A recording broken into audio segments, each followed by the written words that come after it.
Tiene un alto ritmo de crecimiento en torno a su nivel tendencial, con pleno empleo en el mercado laboral. Por ahora, la inflación se encuentra contenida, situándose por debajo del piso del rango meta establecido por la autoridad. Aunque aún expuesta a factores de riesgo relevantes, la economía internacional registra una gradual mejoría. Esto, en un contexto de presiones de mercado tendientes a apreciar nuestra moneda, lleva al Grupo de Política Monetaria a recomendar la mantención de la TPM en su actual nivel de 5%. El presente año la economía mundial lograría un crecimiento en torno al 3%, algo superior al alcanzado el año recién pasado. Ello gracias principalmente a un mejor desempeño esperado para las principales economías emergentes, BRICS, lideradas por China, que a partir del tercer trimestre del año pasado ha incrementado su dinamismo. Esto en un contexto de menor riesgo de agravamiento en la crisis fiscal financiera europea y asumiendo una resolución parcial, pero por ahora suficiente, de los problemas fiscales en Estados Unidos. Con respecto a Europa, aunque la zona euro se mantiene en recesión, esperándose que el presente año logre un desempeño similar al del anterior en materia de crecimiento, se observan mejoras y expectativas por parte del mercado, las que se hacen explícitas tanto en el mercado bursátil, que anota una interesante recuperación, como el de la deuda soberana de las economías periféricas grandes, España e Italia, que registra una significativa caída en el costo de financiamiento a mediano y largo plazo. En Estados Unidos, su sistema político bipartidista mantiene un cuadro bastante polarizado, con diferencias difíciles de zanjar entre demócratas y republicanos, y sobre todo dentro de los propios republicanos, donde su ala más conservadora dificulta lograr un consenso con el partido gobernante. Ello hace pensar que el escenario más probable es aquel donde se logra un acuerdo temporal, que en lo principal tiende a postergar medidas más de fondo que resuelvan los problemas fiscales estructurales de largo plazo que aquejan a la principal economía del mundo. Con todo, el mercado tiene internalizado un escenario como el descrito, lo que junto con señales de mayor fortaleza de la demanda interna privada, particularmente en el sector inmobiliario y la construcción, permitirían un crecimiento económico parecido al alcanzado el año pasado. Lo anterior es consistente con la tendencia observada en los mercados, que tienden a disminuir posiciones en renta fija libre de riesgo, bono del Tesoro, e incrementar en renta variable, lo que se ha traducido en una leve corrección al alza en las tasas de interés de largo plazo y un repunte en los mercados bursátiles. En nuestra economía se mantiene un cuadro de alto crecimiento liderado por la demanda interna, sin que por ahora se observen evidentes presiones inflacionarias. Sin embargo, la inflación de los bienes no transables de la canasta del IPC mantiene sistemáticamente una variación por sobre el techo del rango meta, la que es más que compensada a la baja por la inflación de los bienes transables. Esta última explica su baja variación en precios internacionales que se mantienen contenidos en un escenario de exceso de capacidad de oferta de bienes a nivel mundial y en una tendencia a la baja en el nivel del tipo cambio. Sin embargo, el favorable aporte de los bienes importados en la contención de los precios internos no se mantendrá indefinidamente, en la medida que el tipo de cambio no tiene espacio para caídas adicionales significativas y que una perspectiva de mediano plazo podría experimentar una corrección al alza. Esto último, por cuanto el sostenido crecimiento del gasto interno por sobre el ingreso de la economía se ha traducido en un incremento en el déficit en cuenta corriente de la balanza de pago, el que terminaría el presente ejercicio a niveles cercanos al 5% del PIB. Lo anterior no será crítico en los próximos meses, en la medida que se mantendrán presiones hacia la apreciación de nuestra moneda en un contexto de alta diferencial de tasas de interés con el resto del mundo y un elevado precio del cobre. Sin embargo, es importante que la autoridad comience a prever medidas tendientes a suavizar el crecimiento de la demanda interna, sin descartar medidas de tipo macroprudencial. Esto se hace particularmente relevante en el escenario interno actual, en el que los fundamentos detrás del comportamiento del consumo siguen siendo muy favorables. Entre otros, el mercado laboral en pleno empleo, que presiona al alza las remuneraciones, las que se expanden 5% real en su variación en 12 meses a noviembre. Se suman expectativas económicas al alza y tasas de interés aún en terreno expansivo, todo lo cual hace probable la mantención de un alto dinamismo del consumo de los hogares. En el cuadro antes descrito, una política fiscal austera realizaría un importante aporte de manera de poder postergar el uso de la tasa de interés como herramienta para contener el crecimiento del gasto, evitando de paso ampliar la brecha de tasa de interés con el resto del mundo. En síntesis, la economía chilena mantiene un alto ritmo de crecimiento en torno a su nivel tendencial, con pleno empleo en el mercado laboral. Por ahora, la inflación se encuentra contenida, situándose por debajo del piso del rango meta establecido por la autoridad. Aunque aún expuesta a factores de riesgo relevantes, la economía internacional registra una gradual mejoría. Esto, en un contexto de presiones de mercado tendientes a apreciar nuestra moneda, lleva al Grupo de Política Monetaria a recomendar la mantención de la TPM en su actual nivel de 5%.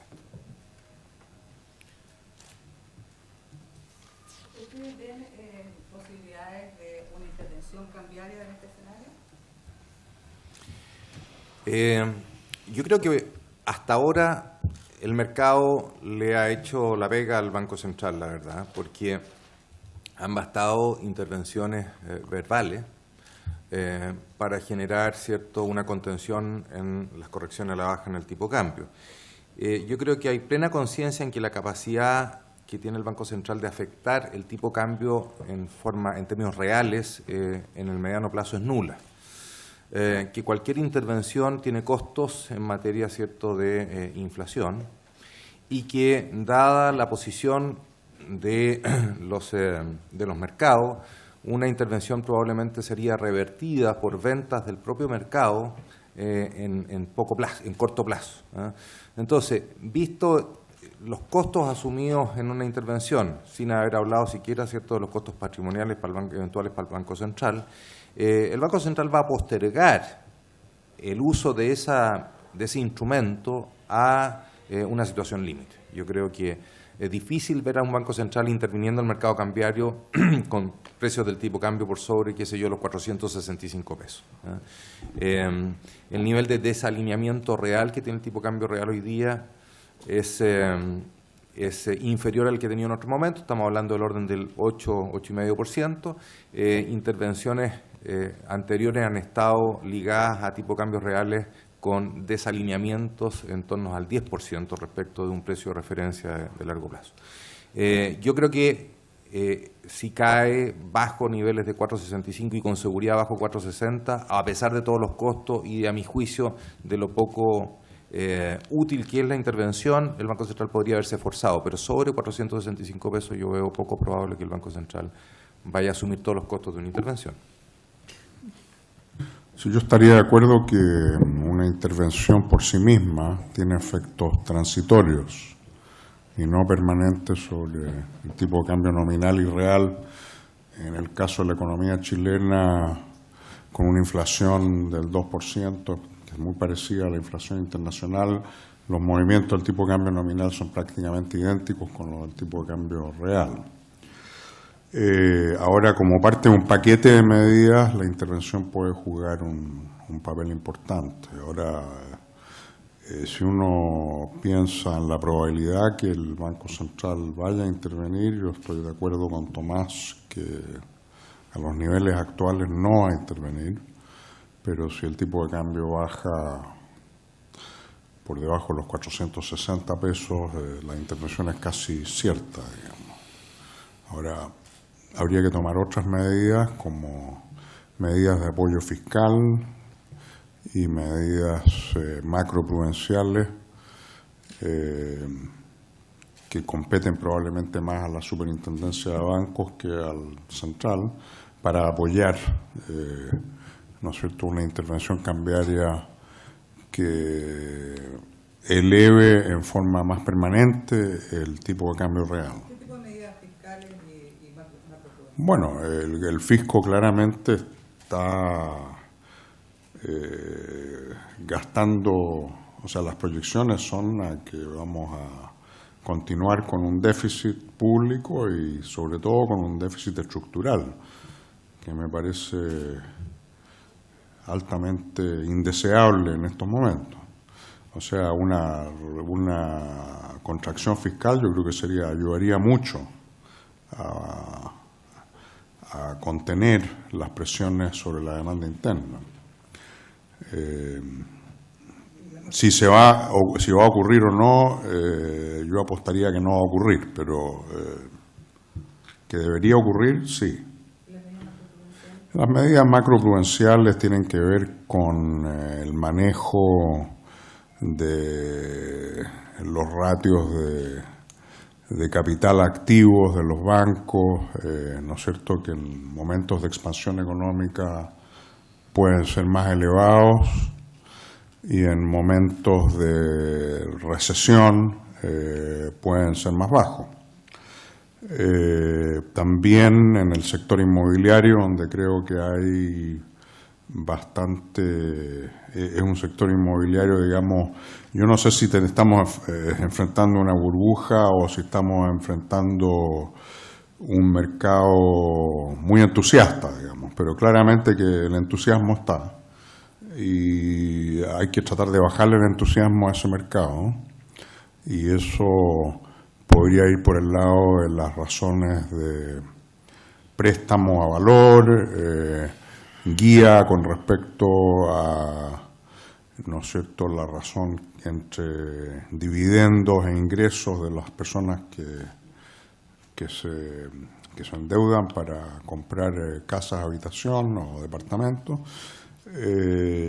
y también algunos límites a la capacidad de endeudamiento de las propias inmobiliarias, o sea, que prácticamente financian todo con préstamos, ¿no? Préstamos que en la situación actual son préstamos muy convenientes y que se devuelven muy rápido, o sea, el costo financiero es bajo. Entonces, todas estas son medidas que podrían tender a moderar el crecimiento de la demanda interna, que yo creo que es absolutamente indispensable en este momento. O sea, no estamos enfrentando una crisis, o sea, no quiero asustar a nadie, no estamos de ninguna manera enfrentando una crisis. Pero sí, si esto continúa y como dice el comunicado, estamos esperando un déficit en cuenta corriente del 5% este año, ese es un déficit para mí preocupante, que podría llevar también, como se dice acá, a que los agentes financieros enfrentados a una situación de un déficit en cuenta corriente muy alta empiecen a tomar posiciones nuevamente en dólares. No estamos hablando de mañana, estamos hablando de aquí a fin de año, mediano plazo. Eso es lo que está diciendo el comunicado. A ver, yo quisiera comentar un poco. Primero, hay que tener mucho cuidado con medidas dirigidas a un solo sector. O sea, los problemas de exceso de gasto son temas agregados. O sea, si restringimos, por ejemplo, el crédito a un sector o la demanda a un sector, si es que no restringimos el total, esa demanda va a saltar por otro lado. O sea, si nosotros restringimos, ponemos freno a las compras inmobiliarias, a lo mejor el gasto se va a ir a la compra de autos o de viajes, ¿ya? Entonces, el tema de intervención en un determinado sector tiene que verse no para atacar un problema macro, sino que más bien un problema micro. Y habría razones, por ejemplo, para intervenir con medidas dirigidas a un sector, si es que, por ejemplo, hubiera una burbuja inmobiliaria. Ahora, mucha gente habla de la famosa burbuja, pero creo que todavía no tenemos suficientes antecedentes para afirmar que hay o que no hay. O sea, yo no conozco un estudio que afirme taxativamente, y más que taxativamente, que afirme con una fundamentación rigurosa de la existencia de burbujas, ¿ya? Tampoco de la no existencia. Y eso es algo que debiera hacerse con urgencia en este país. Ahora, respecto a al tema de la intervención del tipo de cambio, yo estoy de acuerdo con lo que dice Tomás. O sea, una intervención cambiaria tiene costos patrimoniales importantes, primero. Puede y tiene algunos efectos, y puede tener algunos efectos importantes en el tipo de cambio nominal, ¿ya? Sin embargo, para afectar el tipo de cambio real, se requiere partir de una situación de desequilibrio, de exceso de oferta de bienes no transables. Y eso se da, o sea, uno lo puede detectar, cuando hay, por ejemplo, un gran desempleo.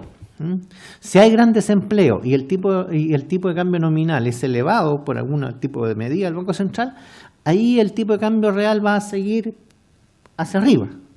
Pero si partimos de una situación cercana al pleno empleo, como estamos ahora, muy probablemente la intervención del tipo de cambio nominal lo va a elevar, transitoriamente va a elevar el tipo de cambio real, pero muy pronto lo que va a pasar es que se va a meter inflación. Entonces es como un perro tratando de comerse la cola. Eso no sucede cuando hay desempleo. Por ejemplo, si en el año 79, con una afluencia tremenda de capitales, se hubiera intervenido el tipo de cambio, hay estudios que muestran que la intervención habría tenido 0 efecto en el tipo de cambio real. Hay un trabajo de Vittorio Corvo. Sin embargo, en el 82, ¿ya?, cuando estaba con exceso de oferta, la intervención impulsada por Sergio de la Cuadra, que estaba en ese tiempo el ministro de Hacienda, pero manejaba las dos cosas, ahí sí tuvo gran efecto. Entonces la gente se tiende a confundir, ¿ya?, que cree que cualquier intervención del tipo de cambio nominal va a afectar al real.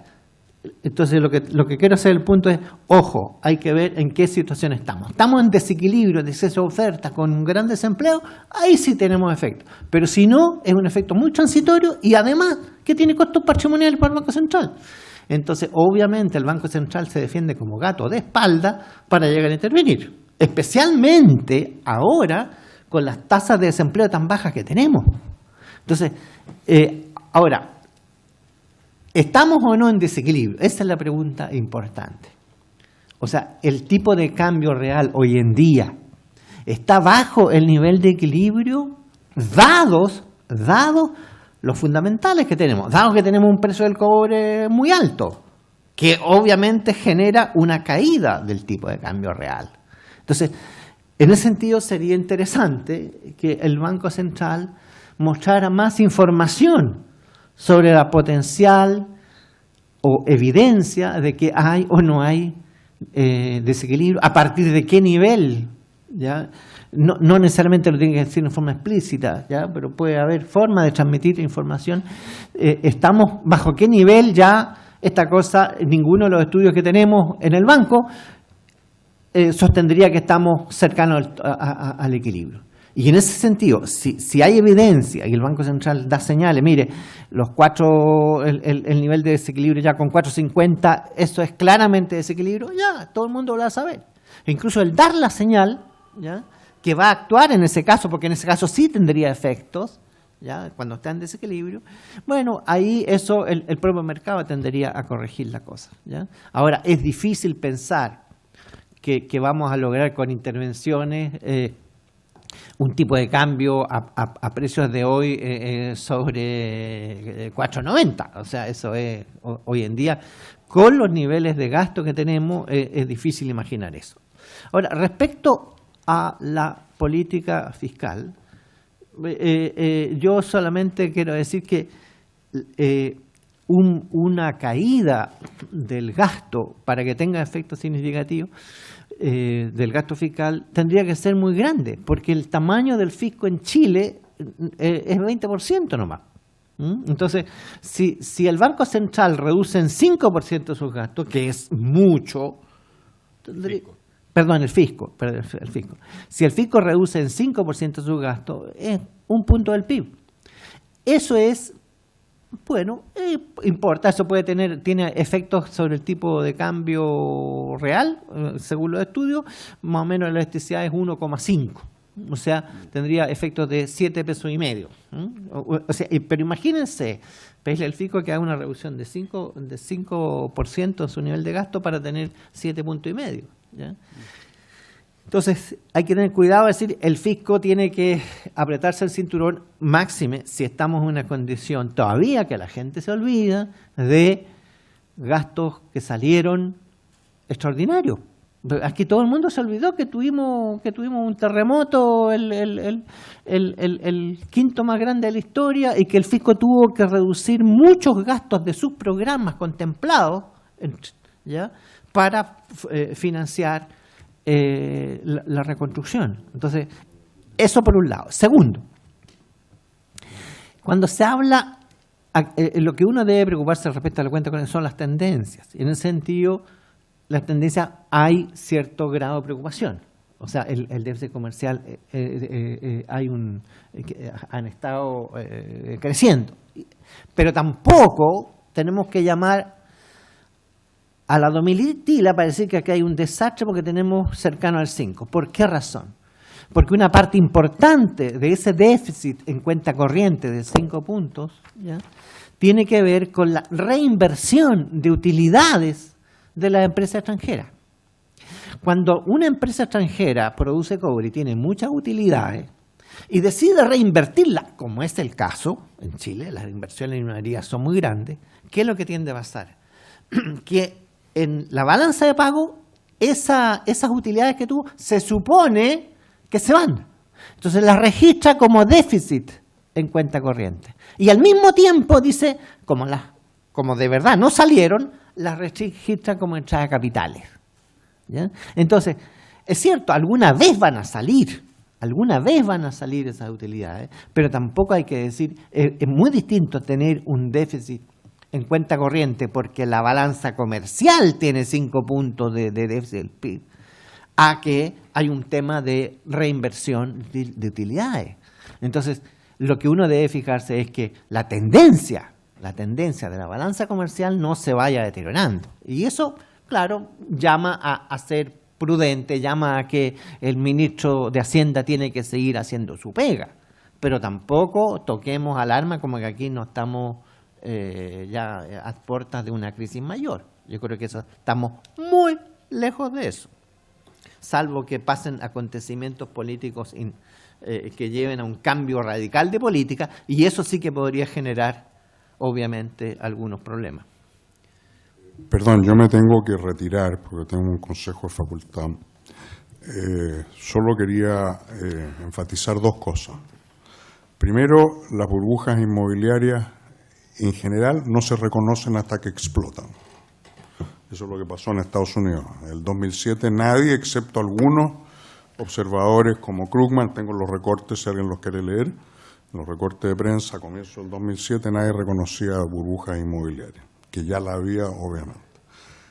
Creo además de que medidas orientadas hacia ese particular sector pueden ser bastante efectivas para la demanda agregada y no simplemente que van a recortar, van a taponar el crédito para ese sector para que se vaya por otro lado. No, personalmente no creo que eso va a ser el caso. En tercer lugar, dije que una intervención, puramente como intervención sola y sin otras medidas, iba a tener solo un efecto transitorio sobre el tipo de cambio, y eso estamos todos de acuerdo.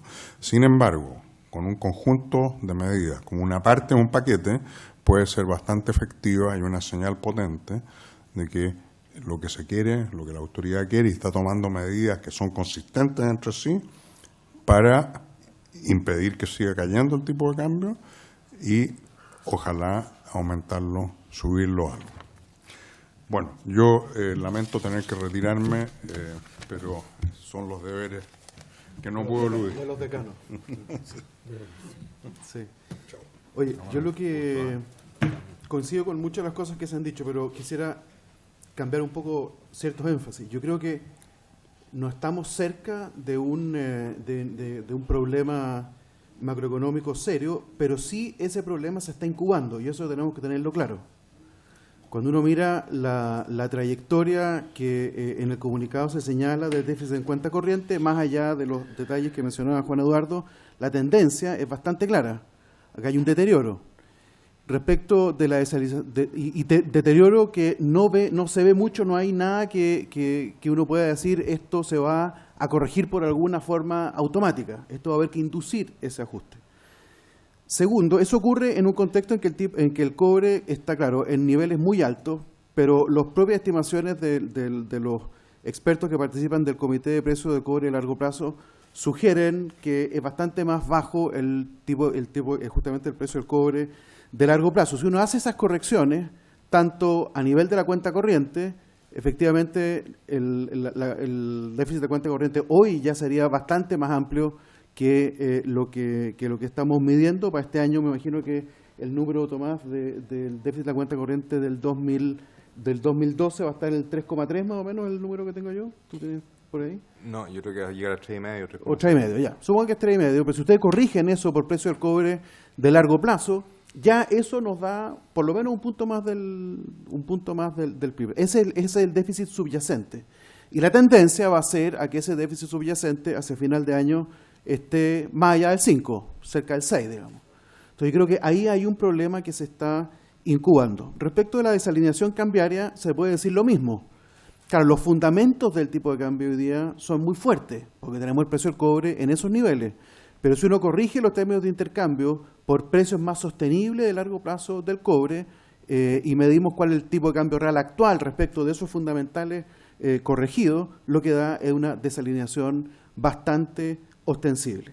Entonces yo creo que la tendencia es clara y que creo que hay un problema que se está incubando y lo que corresponde hacer es que las autoridades comiencen a tomar medidas ahora, porque cuando sea tarde, en un año o un año y medio más, cuando ya los números hayan llegado a estos niveles, la verdad es que va a ser sumamente tarde y se va a necesitar un ajuste que puede ser más traumático de lo que necesariamente podría ser si es que uno toma medidas a tiempo. Ahora, ¿es una medida razonable que el Banco Central intervenga? Yo estoy de acuerdo con todo lo que se ha dicho acá. En sí mismo, yo creo que no va a tener ningún efecto, lo va a tener en forma transitoria. Acá lo que se requiere, creo yo, es una modificación, un cambio de tendencia, de sesgo, de énfasis en la política macroeconómica en su conjunto. Y por lo tanto, este es un tema que creo yo que debiera ser tratado a nivel del Consejo de Estabilidad Financiera, porque esto requiere una acción coordinada por parte del Banco Central, por parte del Ministerio de Hacienda, por parte de la Superintendencia. Hoy día vimos a la Superintendencia de Valores y Seguros que comienza a exigir alguna información a las empresas constructoras. Eso yo creo que es interesante desde la perspectiva de estabilidad financiera. Creo que es un buen aporte. Y me parece interesante que ojalá eso se discuta dentro del Consejo y que dentro del Consejo se tomen otras medidas. Pero esas medidas pasan por alguna combinación de medidas macroprudenciales como la que ahora, yo lo interpreto así, lo que dicen los super de valores ahora, ¿no es cierto? Esto es una suerte de medida macroprudencial que haya información para que todo el mundo saque sus conclusiones, medidas macroprudenciales del orden de lo que decía Manuel, y una acotación respecto de eso. Efectivamente, las burbujas inmobiliarias solo se sabe que existían hasta que explotan. Lo mismo pasó con la burbuja tecnológica en Estados Unidos, que solo se supo o el mercado reconoció que existía hasta que explotó. Entonces yo creo que Chile en esto tiene que aprender de esas lecciones y empezar a tomar medidas lentamente, pero que surtan efectos a largo plazo. Pero ese lentamente no pasa por una intervención aislada del Banco Central. Yo creo que eso es pedirle cosas que el Banco Central no puede garantizar. Esto tiene que ser parte de un paquete más grande, ese paquete tiene que ser discutido dentro del Consejo de Estabilidad Financiera y debe considerar, estoy de acuerdo con lo que decía Juan Eduardo, echarle todo el peso del ajuste al sector público, que no es el responsable fundamental, al menos, de la situación macroeconómica actual, sería excesivo. Pero sí tiene que ser una combinación de cosas, tanto a nivel fiscal, monetario, cambiario, y de política macroprudencial. Yo estoy de acuerdo en lo que dice Guillermo, en cuanto que creo que una forma de canalizar estas preocupaciones es a través de este Consejo de Estabilidad Financiera. O sea, solamente quería alertar respecto a las burbujas, ¿ya? Uno de los problemas que tenemos hoy en día, los que algo estamos trabajando en ese tema, es los datos. O sea, ha habido una despreocupación muy grande de la propia autoridad, ¿ya? De tener indicadores, ¿ya? De evolución de precio de vivienda, pero también indicadores de evolución, indicadores confiables, indicadores de la evolución de precio de arriendo, porque en Chile todos los trabajos que se han hecho, ¿ya?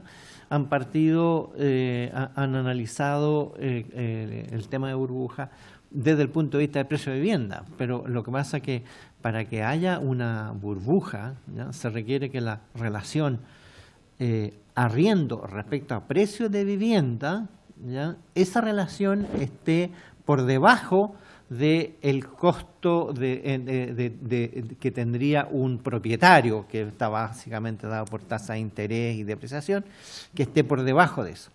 O sea, uno puede detectar si hay o no burbuja, ¿ya? Pero el tema que tenemos grave es el de disponibilidad de datos, y en ese sentido sería súper útil que el Banco Central hubiera creado, dado que el sector inmobiliario en muchos países ha sido la fuente de problemas, ¿ya? Es increíble que no haya habido una preocupación mucho más fuerte en tener una base estadística que permitiera a la cantidad de investigadores que hay en Chile de analizar este problema con rigurosidad, ¿ya? O sea, y ahí estamos haciendo lo que se puede con los huevos que hay. Está partiendo con el tema del endeudamiento de la inmobiliaria, que es un dato que no se encierra un riesgo sistémico si es que es muy fuerte, porque aparte todo el sistema. No, a ver, si hay una burbuja y revienta, es re grave. No, yo no estoy negando eso. Lo que estoy diciendo es que la información y los estudios que tenemos disponibles hoy en día no permiten aseverar que hay la famosa burbuja, ¿ya? O sea, para eso uno tendría que demostrar que la relación entre arriendos y precio de vivienda está muy por debajo de la tasa de interés más tasa de depreciación. Básicamente eso, hay unos efectos de impuestos ahí adicionales, pero tendría que demostrar eso, ¿ya? Y si no tenemos todos los datos, no podemos hacer el análisis. Oye, una cosa que me gustaría más agregar de lo que decía, o comentar más bien de lo que decía Juan Eduardo, respecto del costo para el Banco Central de la intervención cambiaria, que existe. Lo que pasa es que en economía no hay nada que no tenga un costo. Sí. Entonces uno tiene que comparar quién es capaz de absorber mejor ese costo. Hoy día cuando yo mismo planteo que el Banco Central debiera intervenir en el contexto de una política coordinada con el Ministerio de Hacienda y la Superintendencia, yo en ese contexto lo veo, claro, le puede generar un costo al Banco Central, pero el punto es que hoy día ese costo lo están pagando otros. ¿Quiénes son esos otros? Son fundamentalmente el sector transable, digamos, exportador no minero, ¿eh? Que ha visto su competitividad caer en forma significativa, y entonces ese costo está hoy día, lo está pagando otro, y la pregunta es si no es más eficiente que ese costo lo pague una entidad distinta como el propio Banco Central. Hace un tiempo atrás, hace como un mes atrás, el fisco también, evidentemente, hace como un mes atrás, un poquito más, el Economist sacó un artículo interesante donde hablaba de cuán relevante era la situación patrimonial del Banco Central para efectos de la calidad de su política económica.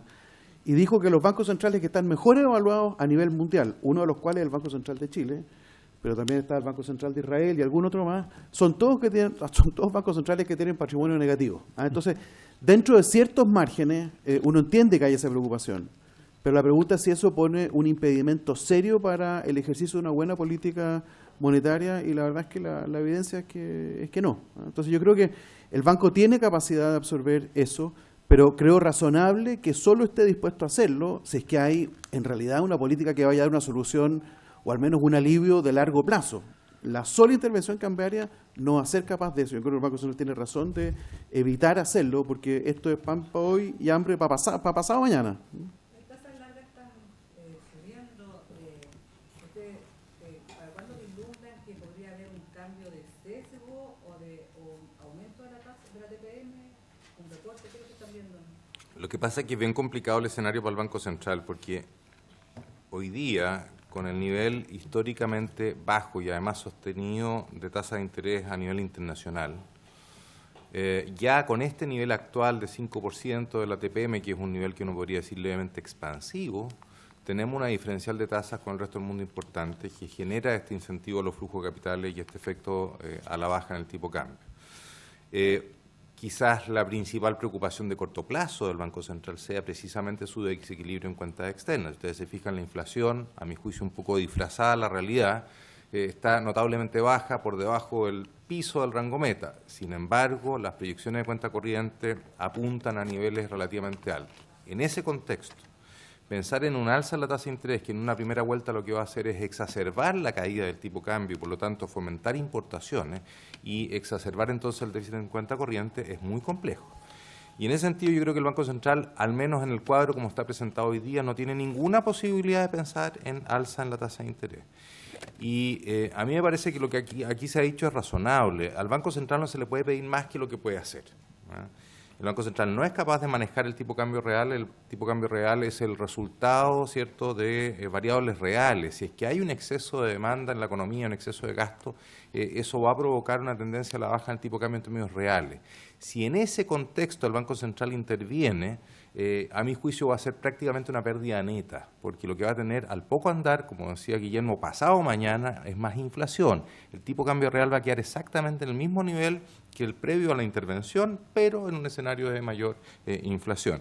Entonces, pensar en uno podría hablar, ¿cierto?, de un conjunto de medidas coordinadas que tenga un componente de restricción de gasto público, que tenga un componente de políticas macroprudenciales, ¿cierto?, tendientes a frenar una demanda en el sector inmobiliario quizás que está creciendo más allá de lo sostenible. Yo soy convencido que no hay burbuja, pero también soy un convencido que es bueno empezar a ser cada vez más acucioso en tomar los controles necesarios.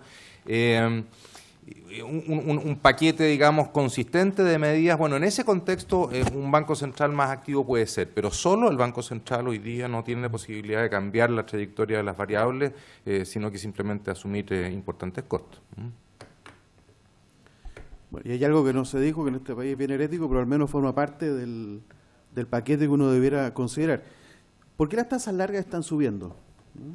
En un contexto donde las tasas son tan bajas a nivel mundial. Bueno, porque eventualmente, si es que no se llegara a un acuerdo para hacer un acuerdo coordinado, para hacer una política macroeconómica como la que hemos estado describiendo acá, finalmente el que va a tener que asumir esa tarea va a ser el Banco Central. El Banco Central el que tiene la responsabilidad final, ¿no es cierto?, sobre la estabilidad de los pagos, sobre la estabilidad macroeconómica. Y a este gobierno le queda solo un año y probablemente dentro de este año no va a pasar nada. O sea, dentro del año que le queda a este gobierno, los 14 meses que le quedan, efectivamente no se va a materializar, no debiera, creo yo, materializarse ningún... No se debiera materializar ningún... No es porque el mercurio, porque la lina, y la lina es como la de Canadá. La línea es la culpable.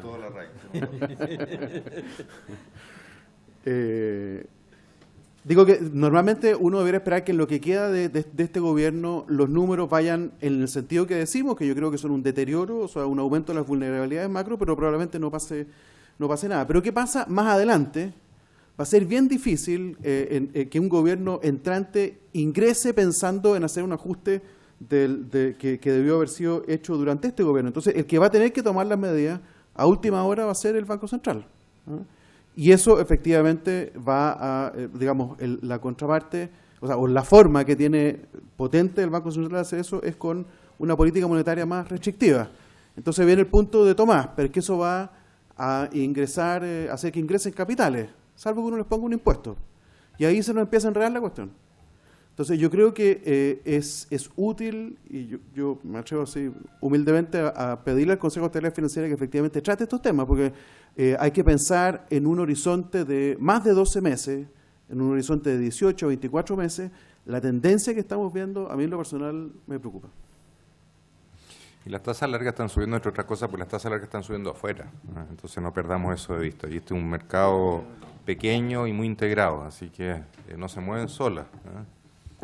Es muy preocupante que la economía esté creciendo al casi 6%. Muy preocupante que la tasa de desempleo esté cercana al 6%. O sea, hay que tener cuidado el cómo se expresan. Yo concuerdo que hay que tener ojo a la expansión de gastos, ¿ya?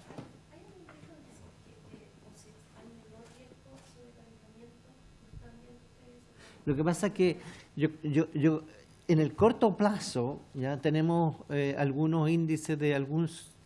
A ver, tenemos aumento de salarios que dado que la inflación en el último mes fue nula, aumento de salarios reales de 5%. Eso me parece que es un poco too much, ¿ya? O sea, dado que... Pero tampoco es tanto. O sea, tampoco... ¿Por qué? Porque es una economía creciendo al 5,5%. Y un empleo creciendo al 1... El empleo 2,3 a noviembre, una cosa notable, se reaceleró. Ah, se reaceleró, pero hasta octubre estaba creciendo a menos del 1,5, ¿ya? O sea, ahí hay una fuente de preocupación. O sea, hay algunos indicios de que si seguimos a esta velocidad del gasto pueden haber problemas. Pero en el corto plazo tenemos, entre comillas, holgura, o sea, inflaciones del 1,5 en 12 meses. Entonces, aparte de las razones que decía Tomás, que yo las comparto, tenemos inflaciones tremendamente bajas y sería... Aquí hay un tema de timing. ¿Cuándo entras tú a frenar, a tratar de frenar, porque vamos a ver si es que tiene tanta efectividad la política monetaria, a tratar de frenar, pero no necesariamente anticiparse demasiado, porque a lo mejor vamos a terminar entonces con una inflación del 1, pues, y también eso se aleja de la meta del Banco Central, la meta monetaria.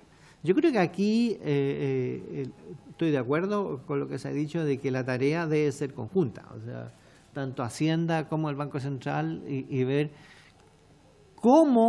qué instrumentos se usan en términos de políticas macroprudenciales que ojalá no sean muy sesgadas en contra de un sector particular sobre el cual no tenemos evidencia concluyente de que hay desequilibrio. ¿Y cuándo? O sea, lo peor es decir run Forrest, run antes de tiempo. Otra consulta respecto al tema Yo no quisiera que aquí, o sea, yo no quisiera que la gente quedara como la impresión de que la economía chilena, es un tema de expresión, de que está poco menos que al borde de una crisis macro. Es decir, yo creo que hemos tenido resultados que están muy lejos de eso.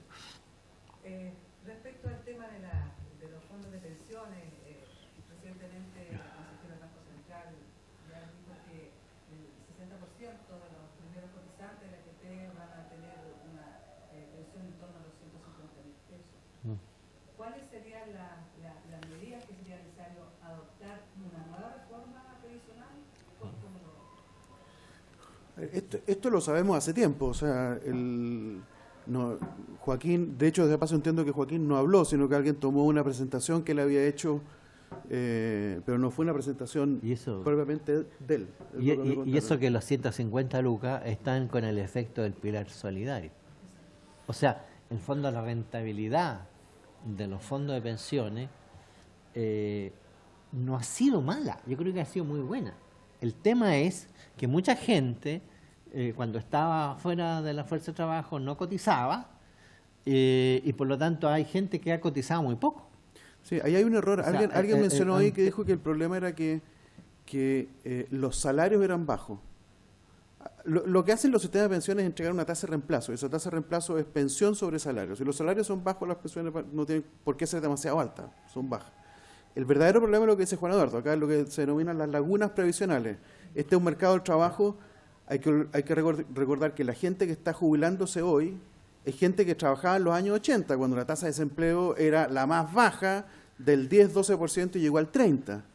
Entonces, mucha gente que no trabajaba, mucha gente que trabajaba esporádicamente, que no necesariamente cuando trabajaba la imponían, y por lo tanto ahí efectivamente hay un tema complicado para la gente que se está jubilando en los próximos años, porque vienen con esa mochila de mal desempeño en el mercado del trabajo. El ideal sería que nos quedáramos en el pleno empleo que tenemos, o cercano al pleno empleo que tenemos hoy día, que se mejore la formalidad del mercado del trabajo, que se incorporen a cotizar a los trabajadores independientes, cosa que la reforma del 2008 ya contempló, y eso de alguna forma va a ir corrigiendo algunos problemas. Pero eso va a ser dentro de 20 años. La pregunta es, ¿qué hacemos entre medio? Y yo creo que hay una sola respuesta para eso nomás, que hay que reforzar el pilar solidario. O sea, no hay ninguna alternativa si que queremos que efectivamente hayan tasas de reemplazo mayores para las personas que ya vivieron lo que vivieron, ya tuvieron el desempleo que tuvieron, ya vivieron las crisis del 80 y los altos desempleos de ese entonces. Bueno, la única forma es más pilar solidario. No hay forma que el sistema de FP a esas personas les pueda entregar una pensión más alta, desgraciadamente más tarde. ¿Un aumento de la edad de jubilación o un aumento de la cotización? Eso sí, ambas cosas. Pero en un plazo, eso no te va a corregir el problema ahora. O sea, te va a resolver un problema dentro de 10 años o algo así. Dicho sea de paso, el 10% de cotización actual es muy bajo para los estándares internacionales. Y la forma, y esto va a ser polémico, pero la forma como se llegó a ese cálculo del 10% es porque cuando se creó el sistema se tenían supuestos irrisorios sobre el funcionamiento del mercado del trabajo. O sea, lo raro es que esta reforma se aprueba en el año 80, cuando el desempleo era altísimo, suponiendo como si estuviéramos en pleno empleo. Claro, si es que tuviéramos pleno empleo, la tasa del 10% de cotización es razonable. Pero no hemos estado en pleno empleo salvo en periodos muy puntuales, unos ahora. Pero en todo caso, el sistema anterior tenía una cotización del 23% y la gente jubilada con el último sueldo. Entonces era mucho mejor. El promedio de los últimos 5 años. Bueno, pero O sea, pero depende de la que caja. queda afectada por la inflación, ojo. No, pero depende de la caja, depende de la caja. Había cajas que tenían... Pero es que lo que pasa es que los sistemas de reparto tienen eso. Ahora, ¿eso contra quién va? Eso va contra el fisco. ¿Ah? Y Chile tenía en esa situación una situación fiscal bastante peor que hoy. Entonces, yo creo que... ¿Cómo? Sí, pero te va a costar menos probablemente que lo que te costaría financiar todo con cargo al fisco. Yo quiero acotar algo importante y que ojalá lo pesquen, porque lo he acotado más de una vez y todavía no me lo han pescado. Yo estoy totalmente de acuerdo que Chile poco a poco tiene que repensar o pensar en una profundización del pilar solidario. Uno de los argumentos para no hacerlo, y que ha surgido de lado y lado, es que la pobreza no está en los ancianos, en los viejos, sino que son el segmento más, en donde hay más pobre, es la gente joven. ¿Y eso por qué? Porque hay una línea de pobreza per cápita, ¿no?, de más o menos 60.000 pesos, aprox. Entonces se le pregunta, ¿y usted, señor, cuánto gana? 80 lucas. Ah, entonces usted no es pobre, no está en los más pobres. ¿Y qué es lo que se olvida? Que una persona vieja viviendo sola con 80 lucas es extremadamente pobre. Es mucho más pobre que un joven con 60 lucas viviendo en una familia de 6 personas, porque ahí tienen entre todos 360 y pueden cubrir mejor los gastos fijos. Entonces, resulta que la política social de este país considera a los viejos como que no son pobres. Y eso creo yo que hay que gritarlo. La pobreza más extrema está en los viejos, ¿ya? Entonces, en ese sentido estoy totalmente de acuerdo que debemos repensar, o sea, debemos profundizar el pilar solidario, eso como medida de corto plazo. Y también, a lo mejor, vamos a tener que alargar, a lo mejor, la edad de jubilación. O sea, para generar rentas un poco más, llamémosle dignas, que es una palabra que no me gusta porque se usa demasiado en malos contextos, ¿ya? Pero además hay que hacer otra cosa, que es una cosa que que están empezando a ponerse, a ponerle, algunas AFP están empezando con algunos programas, que es a insistir a nivel incluso colegial de educación en la importancia y las implicancias que tiene el ahorro.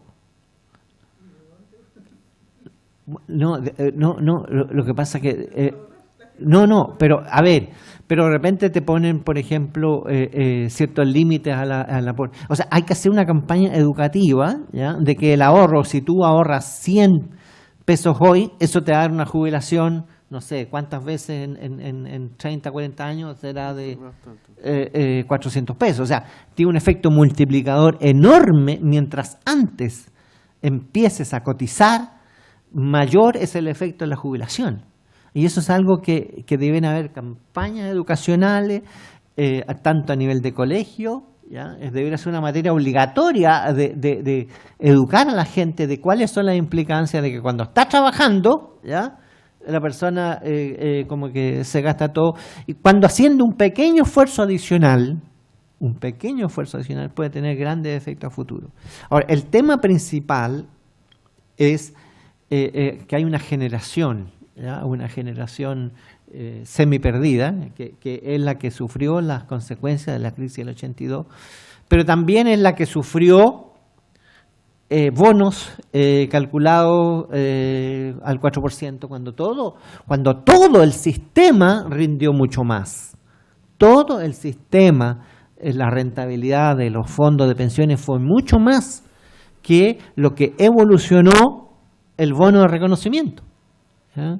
Ahora, eso se hizo como piso, pero ahí hay una especie de una injusticia, porque a la persona que empezó a cotizar a partir del año 81 tuvo tasa de rentabilidad más o menos en los fondos del 6%. Y las personas que estaban trabajando varios años antes, que son, ¿ya?, no solamente los pecó la recesión, sino que sus cotizaciones, que fueron calculadas según los años que tenía y con porcentaje, fueron actualizadas al 4%. Bueno, ahí de nuevo hay que revisar el pilar solidario, ¿ya?, hacer una campaña educacional potente, ¿ya? Y bueno, pensar también en la postergación de edades de jubilación, preocuparse también de los trabajadores independientes, o sea, incorporarlos de alguna forma. Se han tomado algunas medidas al respecto, pero hacer una campaña para que los trabajadores independientes también aporten. Oye, sobre eso de la edad de jubilación y la cotización,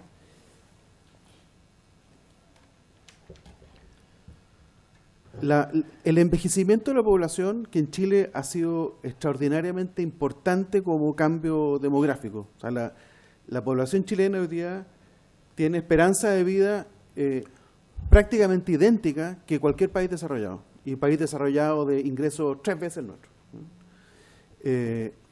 Y entonces lo que ocurre es que cuando la persona se jubila a los 65 en el caso de los hombres, los 60 en el caso de las mujeres, normalmente esa persona va a tener que financiar 30 años de vida posterior al trabajo, habiendo trabajado con suerte 30 años antes. Entonces es bastante razonable que ese sistema no pueda entregar pensiones demasiado buenas. Es inevitable discutir el tema del incremento en la edad de jubilación. Ahora, eso para que la gente no se asuste, en todas las partes que se ha hecho en Inglaterra, se ha hecho en Francia, se ha hecho en Italia, esos incrementos en la edad legal de jubilación son sumamente lentos. O sea, el incremento, por ejemplo, de 60 a 65 para las mujeres es algo que se podría hacer en un horizonte de 10 años plazo o de 15. No es algo que uno diga, mañana las mujeres se jubilan todas a los 65 años. No. Esto es una cosa que se puede hacer muy pausadamente, de manera que ningún plan de vida, si ustedes quieren, vaya a cambiar sustantivamente por esta medida. Pero desde la perspectiva del sistema es crucial que esto se haga. Es que, tal como es crucial que se incremente la tasa de contribución. La tasa de contribución chilena hoy día, de los países de la OCDE, no estoy seguro de México, pero respecto al resto, es lejos la más baja que hay. Es lejos la más baja. Entonces, hay que generar condiciones para que la tasa de contribución suba. Ahora, estas dos cosas que acabo de decir son lo más impopulares que hay, pero francamente, desde la perspectiva de la seguridad social, de la perspectiva de largo plazo de la sostenibilidad de cualquier sistema de pensiones, de este o de uno de capitalización, o perdón, de reparto, lo que sea, esas dos medidas son críticas. A esa edad. Hay un tema de mercado de trabajo. Exactamente. Bueno, el tema es el siguiente, que muchas veces van a alargar la edad de jubilación, y eso nos están quitando un derecho. Al contrario, se lo están ampliando, porque una persona, aunque la edad de jubilación sea 67 años, si tiene los fondos, puede jubilarse antes. ¿Ya? Sin embargo, ¿qué significa ampliar la edad? Que muchas empresas, cuando le dicen jubile a la mujer a 60 años, una secretaria X que quería seguir trabajando, la empresa le dice chao. Y esa persona queda después vendiendo pastelitos en su casa. ¿Ya? O sea, si la edad de jubilación, especialmente a las mujeres, se las amplían, le dan la oportunidad para irse trabajar un poco años más, y los últimos años rinden mucho en términos de jubilación. ¿Por qué? Porque disminuye los años que va a tener que sostener el sistema con las pensiones. Entonces, ampliar la edad de las mujeres, de la edad de jubilación de las mujeres, es más bien darle más derecho y no coartarlo. De hecho, rinde el doble, porque acumulas un año y dejas de sacar plata el mismo año. Entonces, por cada año que uno trabaje, en realidad tiene un efecto doble sobre el nivel de la pensión. Y es súper importante. Cinco. Pero además es voluntario actualmente. Si la persona, no pueden obligarle a la empresa, pero de hecho lo hacen de alguna manera. Lo que pasa es que muchas empresas te dicen, mire, te hacen un recontrato y te obligan a irte. O te hostigan, o lo que sea. Usted cumplió los 60 años. Es que yo quiero seguir, sí, pero o sea, hay 30 formas para tratar de sacar personas de su trabajo. Oye, una última cosita. Cuando uno dice... Y sucede en las mejores empresas. Si uno dice que finalmente la única forma de mejorar las pensiones hoy en el corto plazo para esa generación que sufrió la crisis de los años 80 y que se está jubilando ahora es mediante gasto fiscal, mediante gasto fiscal, al final va a volver el tema macro. ¿Cómo vamos a agregar más gasto fiscal en una situación donde lo que estamos conversando más bien es que se requiere algo de austeridad? Y entonces hay que meter dentro de la ecuación del Consejo de Estabilidad Financiera y de lo que va a ser la discusión para el próximo año, el tema de la reforma tributaria, porque evidentemente que eso también juega en todo el paquete. Parte del problema que se requiere hoy día es mayor gasto fiscal para pensiones, que es lo que está siendo hoy día discutido, lo que ya se discutió hace un tiempo atrás respecto del tema educacional, y eso no se va a poder financiar si es que el instrumento tributario no también actúa para reducir el gasto privado por esa vía. No, pero aquí hay que tener mucho cuidado con esto. Si tú subes las tasas de impuestos por ejemplo, de tal forma a recaudar 5 puntos del PIB, eso tiene consecuencias súper graves sobre el producto. Lo que sí estaría de acuerdo yo es hacer una reforma fiscal, ¿ya? O sea, ver cómo realmente cómo reestructuramos los ciertos gastos, que hay mucha grasa todavía, mucha grasa. Y segundo, y creo que puede rendir mucho más que los loopholes que hay en el sistema tributario. Pero es que eso se viene haciendo desde hace... pero hay medidas, todavía hay medidas que tú puedes tomar, ¿ya?, sin necesidad de elevar las tasas. Porque elevar las tasas significa básicamente castigar la rentabilidad de las empresas, y eso significa menor inversión, y eso significa menor ingreso, eso significa menores salarios, eso significa peores jubilaciones. Entonces, hay que solamente llamo a tener cuidado, pero no tendría mucho cuidado en eliminar todos los loopholes que tiene el sistema. Y segundo, poner de nuevo en discusión, al menos con algún horizonte, el tema de la tributación de los recursos mineros de este país. Sin duda, sí. En eso no estamos. Ahora, este es un debate que va a tener. Yo creo que es útil plantearlo en un contexto global, porque si no, aquellas fuerzas políticas o fácticas que en la práctica se oponen a, ya sea a la reforma tributaria global o a que se cierren loopholes o a que se aumenten tasas, eso no va a poder cambiar si no es parte de un contexto, un proyecto país, si ustedes quieren. Yo creo que eso es re importante. Hoy día está siendo discutida la ley de fondos. La ley de fondos que la mandó este gobierno a los pocos meses de ingresar. Yo creo que debe haber sido mandado como a mediados del 2010, por ahí, septiembre del 2010. Esa ley todavía no sale. Una ley que el mercado financiero está pidiendo, clamando hace tiempo, y no sale. Y la razón, hasta donde yo sé, por qué no sale, es porque hay toda una discusión respecto a los fondos de inversión privados. Fondos de inversión privados, que es precisamente uno de los loopholes que hoy día se utilizan como exención tributaria. Entonces, uno puede decir, claro, cerremos loopholes, pero por algo existen los loopholes y por algo no se cierran. Es políticamente súper difícil de hacer. Entonces yo creo que, no obstante que sería ideal hacerlo, yo creo que la viabilidad política de eso es bien difícil. Y entonces, metámoslo dentro de un contexto, dentro de una narrativa que tenga que ver con la sostenibilidad del país de largo plazo, con la mejor calidad de vida de los viejos, la mejor calidad de los jóvenes, y eso tratemos de darle fuerza política tal que permita cerrar eso, pero así como solo hacia aislado no va a salir, y es posible que esta ley de fondos finalmente no salga por eso. Cuando tú atacas los fondos de inversión privada, ten cuidado. Mira, imagínate que tú recibes un desahucio de 100 millones y tú te lo vas comiendo. ¿Vas a hacer tributar por lo que te vas comiendo? No, te estás comiendo de capital que ya tributó.